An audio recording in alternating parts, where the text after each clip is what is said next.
even then, people live in fear of what might be next.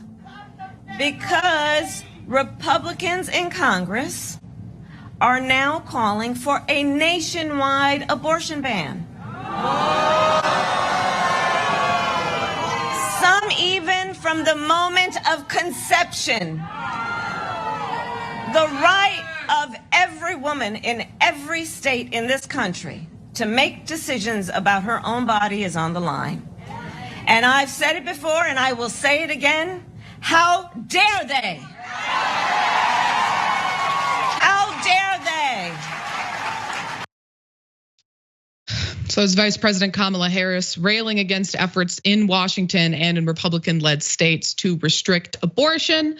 So AP reported that ahead of her speech, Harris told abortion rights advocates on a conference call Sunday that they should keep up their energy as they push back against restrictions in Republican-led states and work on behalf of candidates in local races who support abortion access. So Celinda Lake, who is a Democratic pollster that worked with Biden, said that the White House strategy has 3 goals. So you can create an atmosphere and put pressure on these states to make it more difficult to pass draconian restrictions.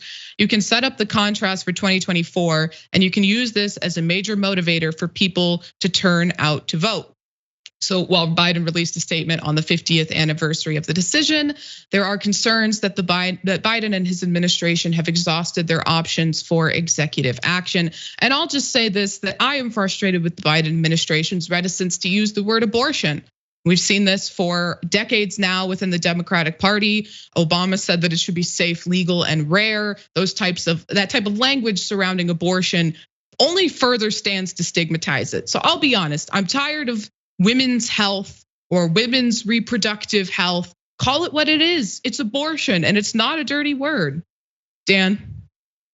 I absolutely agree with you. And I'll even take it a step further to say that the Obama administration dangled the idea of abortion access and like giving that thing to people who would support him in this presidential campaign, and then immediately deprioritized it. His biggest proponents will say, oh, well, he had the Obamacare to deal with and he had the 2008 financial crisis to deal with.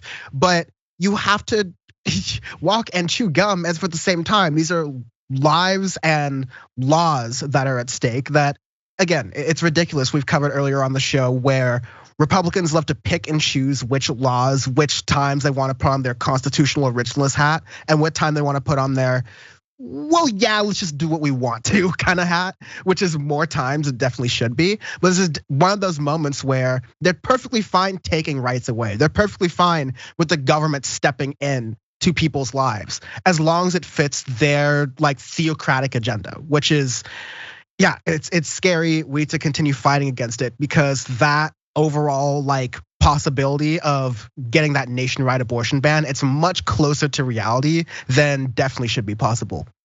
Yeah, absolutely. And when Democrat says it's my top priority, I'm just gonna assume that thing's never gonna happen because too many times something has been their top priority and then they get into office and do nothing with it.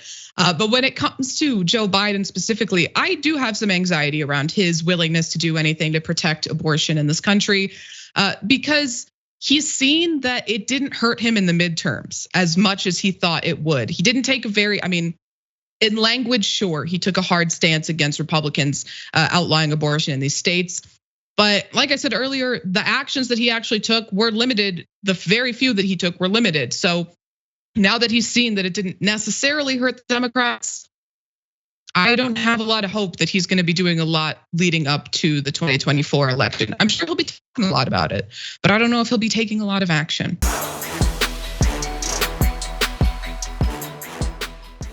Check out the Damage Report podcast each day, wherever you get your podcasts, whether Pocket Casts or Stitcher or iTunes. You can join me as I give you the news and stories you want, with a range of co-hosts and interview guests jumping in on the fun each day. Again, that's the Damage Report, wherever you get your podcasts. And if you get them at iTunes, don't forget to rate and review. Sometimes I'll read them live on the show.